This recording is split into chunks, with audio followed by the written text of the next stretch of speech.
Yeah, I'm reading through excerpts from my 30-day journal. It's called Changing Life After a Life-Changing Event, 30 Journal Prompts and Stories to Help After a Loss. I thought there might be some things in the journal that could be helpful to you, as all of us are experiencing so much change right now around the globe. And it's my hope that each day as I'm doing this, that it will bring you some peace. I won't be doing these journal excerpt readings every single day, but I am going to try to keep this up so that I can get through the 30 days of the journal. This is day 1 of the journal that I'm going to read for you today, or at least I'll be reading part of it.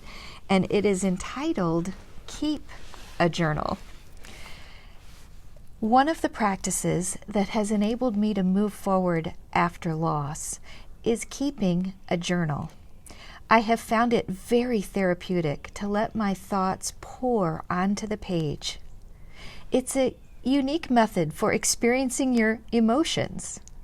Later, you'll see a section in this journal where I talk further about the act of leaning in to the moment. Something about the act of writing your thoughts down or leaning in to what you're feeling allows your mind to reset.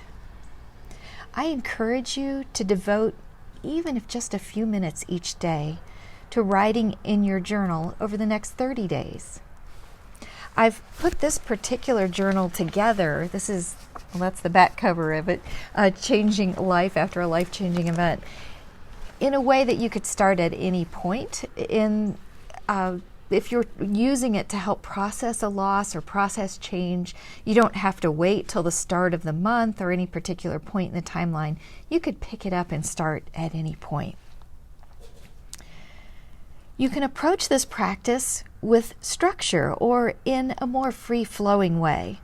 I tend to take the latter approach. You won't find a set of journals on my bookshelf or a set of organized files in my online storage vault, but you will find me consistently writing each day. I often do that in the Notes app on my phone.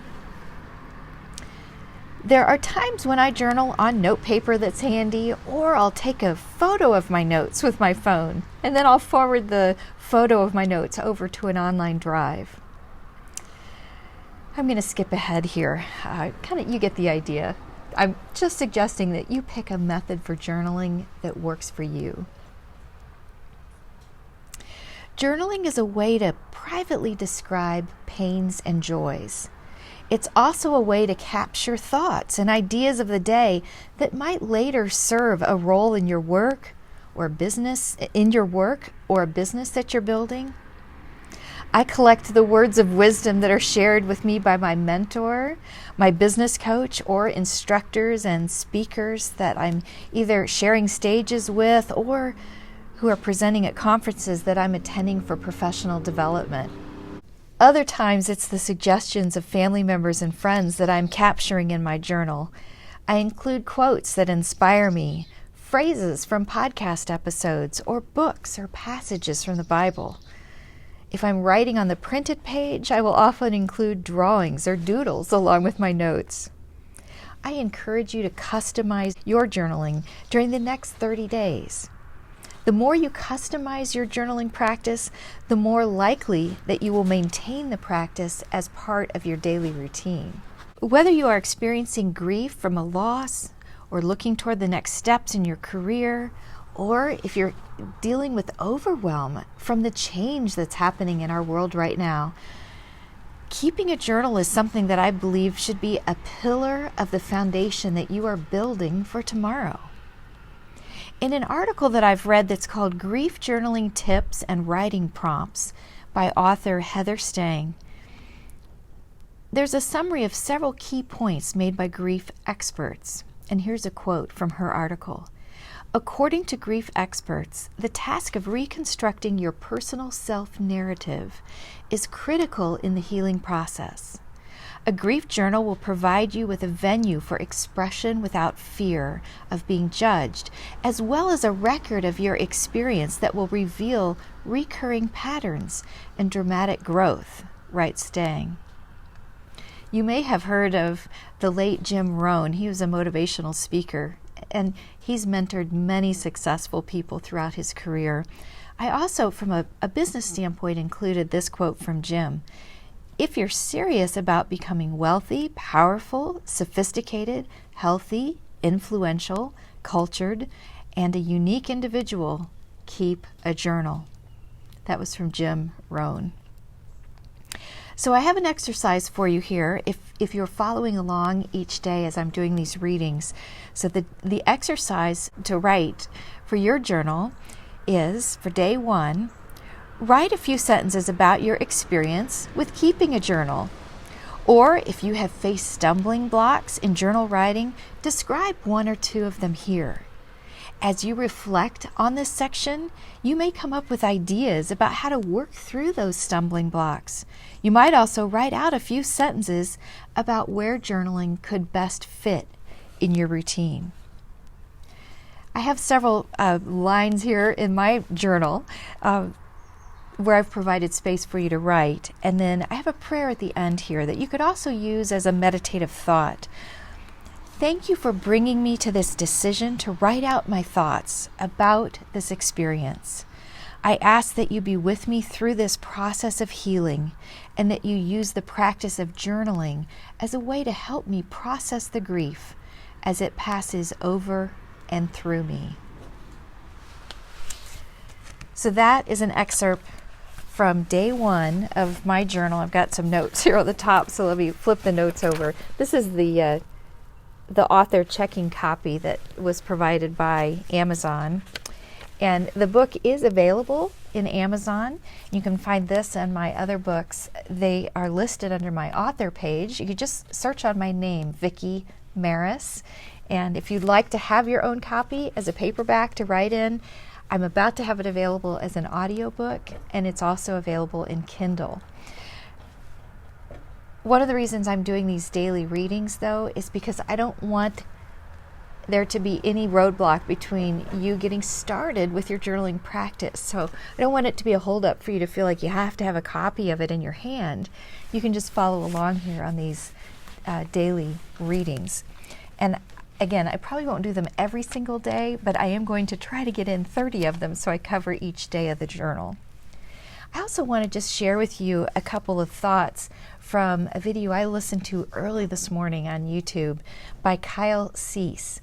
He's a life transformational speaker and a former comedian, although he's still a comedian. He incorporates a lot of comedy in his work when he's speaking from the stage. He had some thoughts about all this change that's going on that was very interesting to me. And I wrote down a few notes out of that experience of listening to the video this morning by Kyle Cease. If you want to find it, it's his most recent video. He just posted it yesterday, which would have been the 15th of March. And his last name is spelled Cease. His thought about not just what's happening in the world today with the coronavirus spread and all the precautions that many countries, including the U.S., are taking to prevent that spread, but it's all of those things are causing a lot of unrest for all of us. And there's so much change going on, things that are unprecedented. I wrote down something he shared, and he said, it's possible that things that serve you are trying to fall apart, and that you will get to a place where you say, life has something new for me. You will quit trying to hold all the pieces together. So I thought that was just an interesting way for him to look at what's coming ahead. And another thing I wrote down from Kyle's video was, you will be moving to a place where you are bigger than all of your circumstances combined. So keep that in mind. It may feel like things are falling apart or that things are really different, but think of all the opportunity there is to put the pieces back together in a different and better way tomorrow or down the road. Maybe it's a few months out. I encourage you to keep your focus on the future. Visualize your future as if it has already happened. Visualize your good health. Visualize peace about your finances. A lot of the speakers that I've been listening to and book authors I've been reading, there's that common theme about how important it is to visualize your future as if it's already happened. Your brain doesn't know the difference. And so those neurons will start rewiring and firing to make those things happen in the way that you are visualizing them for your future.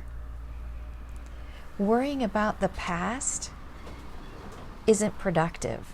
And believe me, I catch myself doing it every day. So if you're doing that, you are not alone.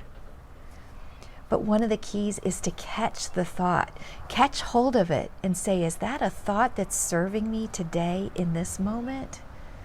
And if it's not, thank it for arriving, thank it for being there for the moment, and let it go.